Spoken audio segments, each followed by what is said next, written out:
मोदी जी बेचारे कभी गुजरात चले जाते हैं, कभी मध्य प्रदेश के किसानों को संबोधित करते हैं, कभी कहीं फिक्की में जाते हैं, कभी कहीं जाते हैं। मतलब उनको चैन नहीं है। आपने इतना बेचैन उनको कर रखा। और मुझे एक कहानी वो याद आती है कि किसी जंगल में एक बंदर को जो है नेता बना दिया गया, जिता दिया गया राजा। अब एक समस्या सामने आ गई तो गए, भाई राजा महाराज जरा चलो, आप नेता हो, आप हमारे जरा चलो। तो नेताजी पहुंच गए वहां पे।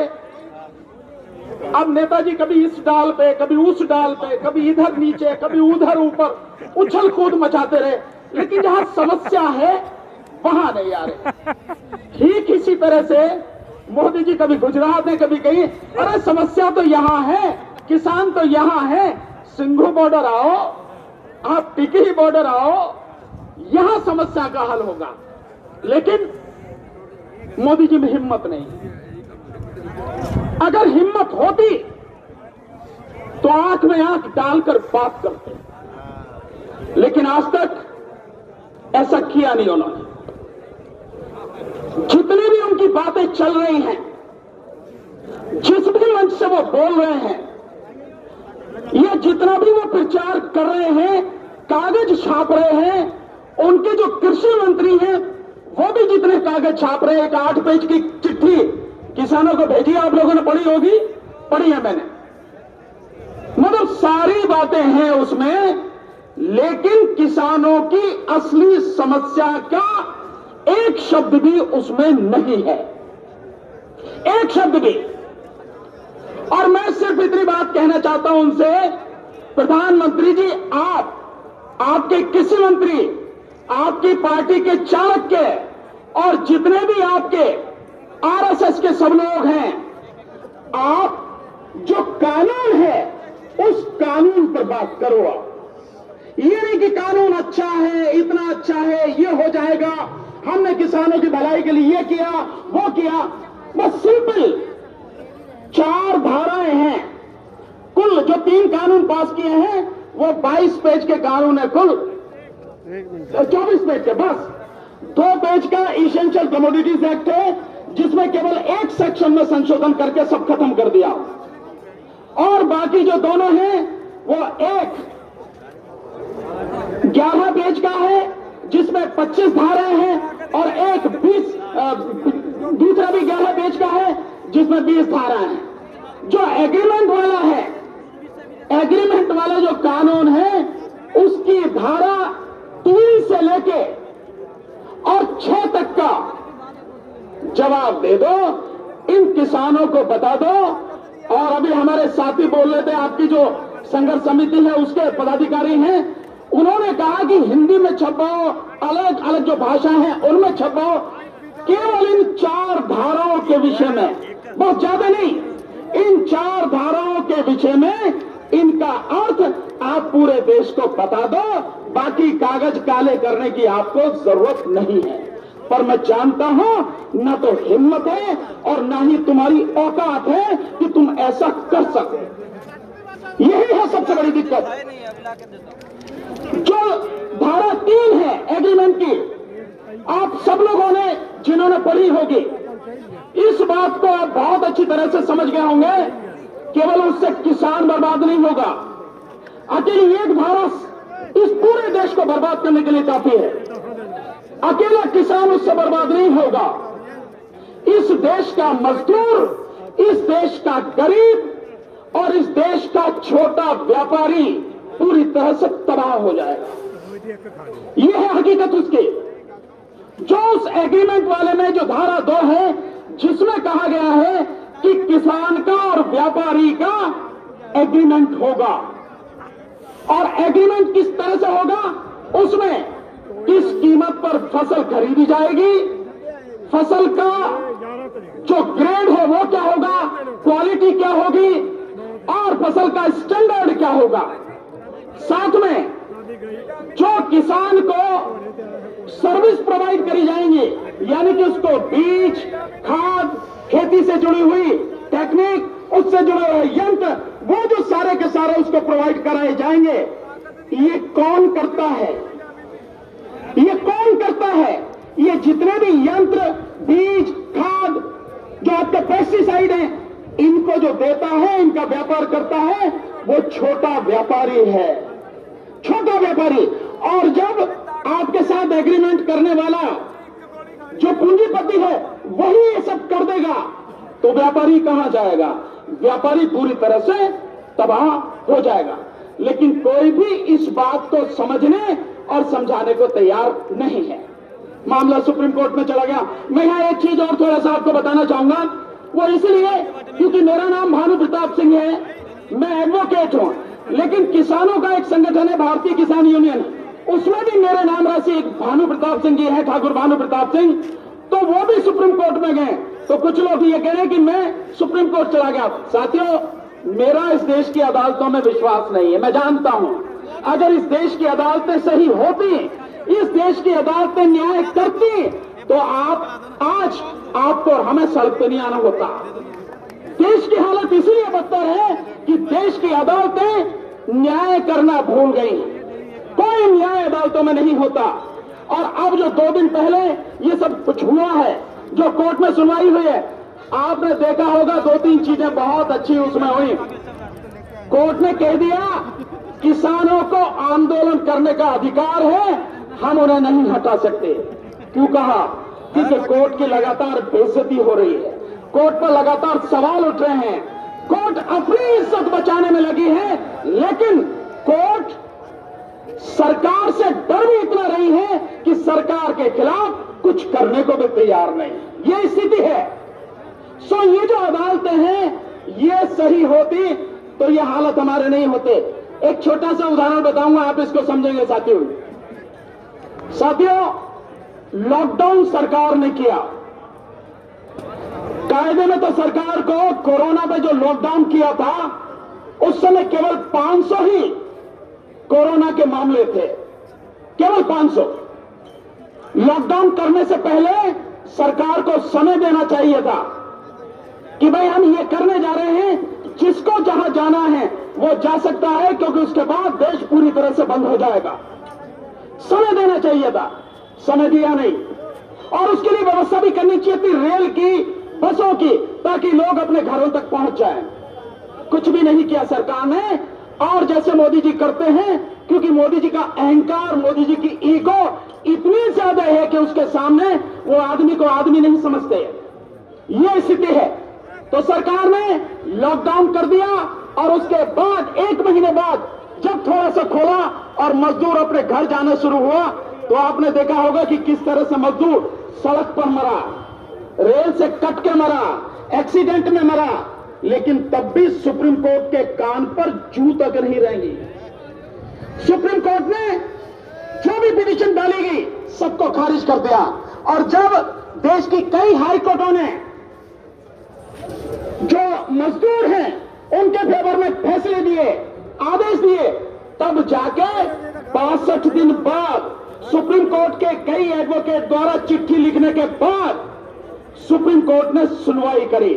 और जब तक सारे मजदूर अपने घर पहुंच चुके थे। इसका मतलब साफ है कि अदालतों को देश की जनता से, गरीबों से कोई लेना देना नहीं है। नहीं तो उन्हें दिखता नहीं है कि क्या हाल हो रहा है, लोग किस तरह से मारे मारे हैं, लोगों को खाने के लिए रोटी नहीं है। ये स्थिति हो गई है। करोड़ों लोग बेरोजगार, मोदी जी की वजह से 35 करोड़ लोग इस देश में बेरोजगार हो गए हैं। दिखाई नहीं देता क्या सरकार को? और अब स्थिति क्या आ रही है? आपकी ताकत के सामने, बहुत सही कहा पहले साथियों ने, आपकी ताकत के सामने मोदी सरकार के घुटने बस टूटने ही वाले हैं। यहां तक स्थिति पहुंच चुकी है। इसलिए अब क्या कहा जा रहा है? अब कहा जा रहा है कि मोदी जी की इज्जत का सवाल है। बीजेपी के 2 नेता, अभी ग्वालियर में कृषि मंत्री ने जो मीटिंग की उसमें कहा कि अगर मोदी जी की छवि बिगाड़ने की कोशिश की जाएगी तो हम वो नहीं होने देंगे।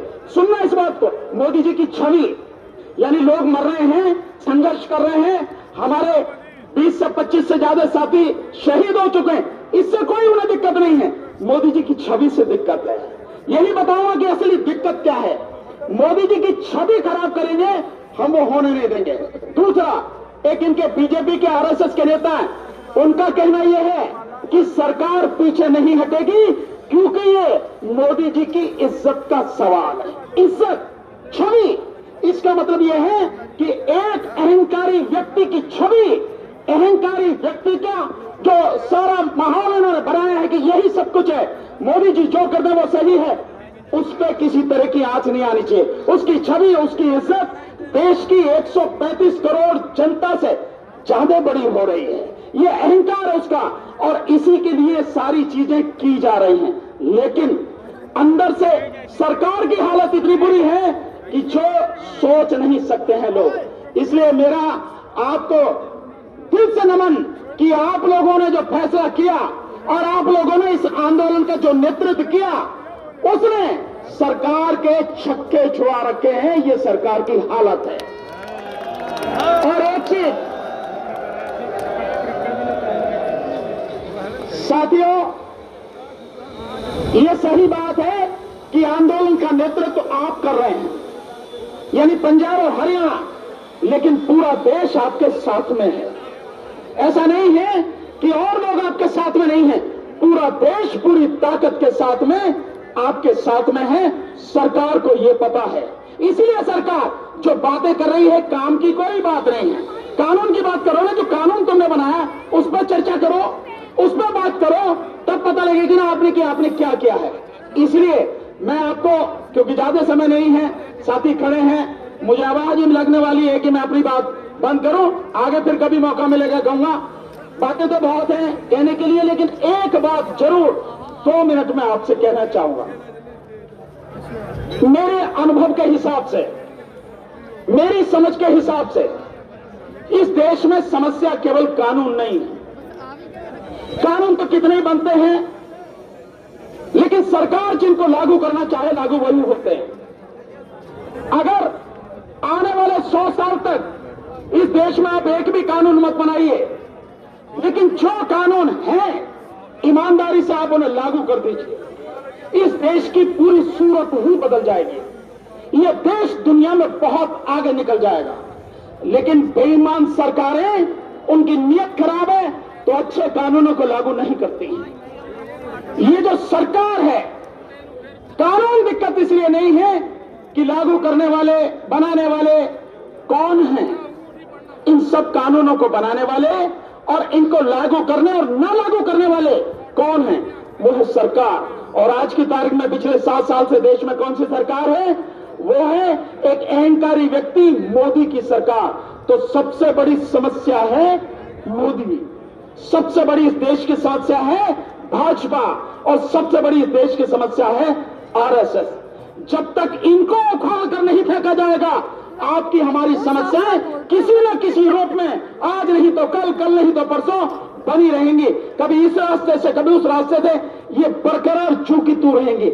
इसलिए समस्या जो है वो है समस्या मोदी, आरएसएस और भाजपा। और इनको आपकी परवाह किस लिए नहीं है? क्योंकि इनको आपकी वोट नहीं चाहिए। देश के लोगों की वोट इन्हें नहीं चाहिए, क्योंकि इनके पास वोट लूटने के लिए एक मशीन है जिसे आप और हम ईवीएम के नाम से जानते हैं।